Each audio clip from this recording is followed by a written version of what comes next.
Butternut Squash Risotto. That's what we're making today in healthy recipes.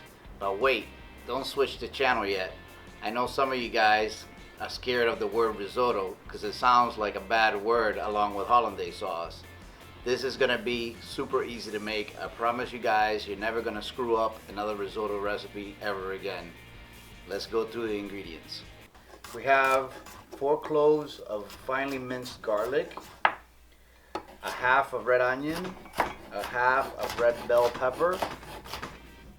I have about a cup and a half of cherry tomatoes cut in halves. Salt to taste, 2 cups of arborio or risotto rice, Parmesan cheese. I have about a pound and a half of butternut squash, black pepper to taste, chicken broth. I'm using about 2 or 3 tablespoons of sliced almonds,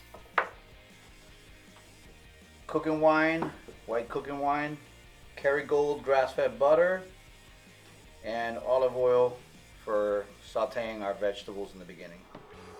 Okay, so first thing first, I'm going to add 1 tablespoon of olive oil, and I'm using a Dutch oven. You can use any kind of high pan for this. So now we're going to add 4 cloves of minced garlic to the hot oil.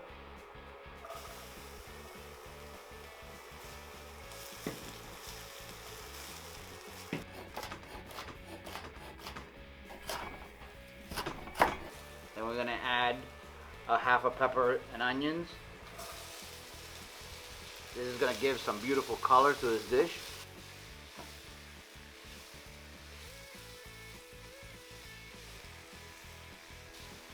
Now we're going to add our butternut squash.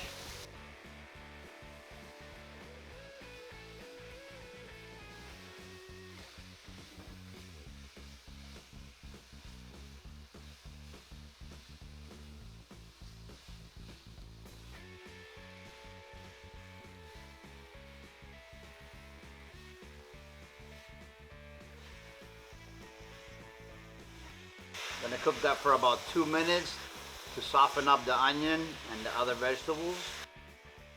Now that our onions are translucent and our squash has softened up a little bit, we're going to go ahead and add the rice.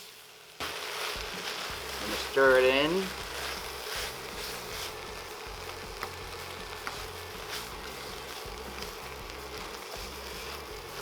Make sure it gets covered with that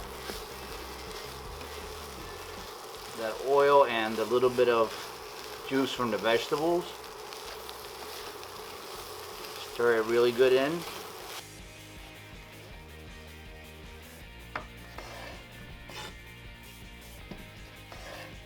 Now we're going to go ahead and add our tomatoes.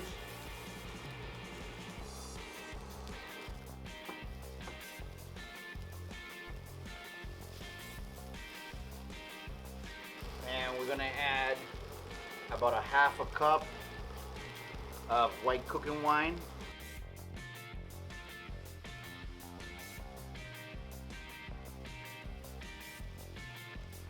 And the trick to risotto is that you can't leave this rice and go do something else because it will stick and it will burn.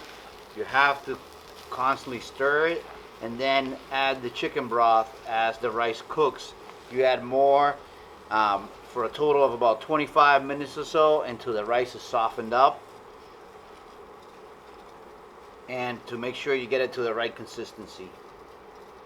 And basically when you run your spatula through the rice, you want it to open up, but you also want it to close right back up when you run it through. So not too dry and not too wet, not too soupy.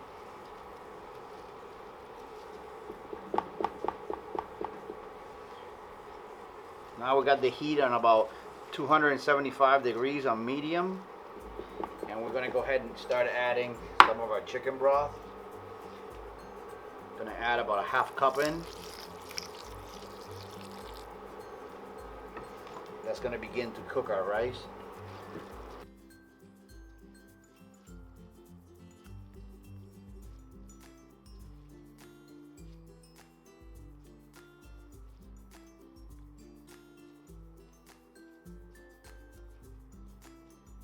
Okay guys, so what you want to do is as the broth reduces, you want to continue adding to keep the rice moist and cooking slowly. We're cooking at about 275 degrees right now. So medium heat. Now we're gonna add about another half a cup of chicken broth.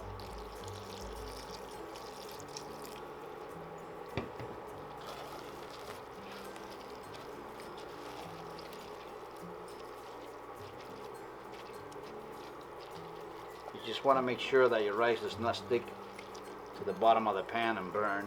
So you want to continuously stir it, and that's basically one of the biggest problems that people make is they leave the rice and cover it and they walk away, and then it becomes a sticky mess. So as the liquid continues to reduce on the risotto, you want to go ahead and add more, about another half a cup again. Stir it in, and then we just continue cooking. Usually about 25 to 30 minutes to get the risotto cooked to the right consistency where the rice is tender and the vegetables are done. So as the broth dries up, you want to continue adding. I'm going to add about another 3/4 of a cup to 1 full cup of broth. Since it's gotten evaporated, it's reduced down, so we're going to go ahead and add it.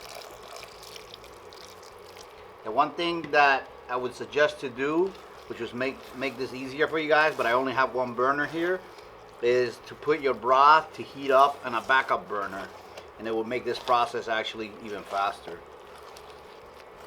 Rather than adding cold temperature broth, you will be adding hot broth to the pot. So I'm going to add the broth one last time, and then we're going to let it cook for about another 5 to 7 minutes and taste the rice and the vegetables, make sure everything's cooked, and then salt and pepper to taste. So our risotto is done. It's creamy and silky, and it's just the right consistency.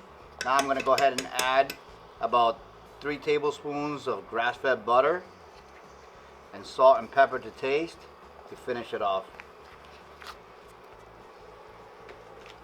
Then we're going to plate it, and we're going to put some sliced almonds for toppings. Okay, so now that our risotto is done, we're going to top it off with some Parmesan cheese,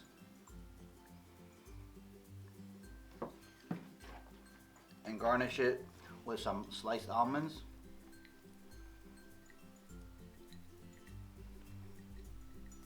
More like powdered almonds, but this was the bottom of the bag. So there you have it, guys. I hope you guys enjoyed the video, and if you haven't seen the rest of our recipes, check them out below, and remember to subscribe and like the videos if you haven't already, so we can continue to grow and bring healthy recipes to your home.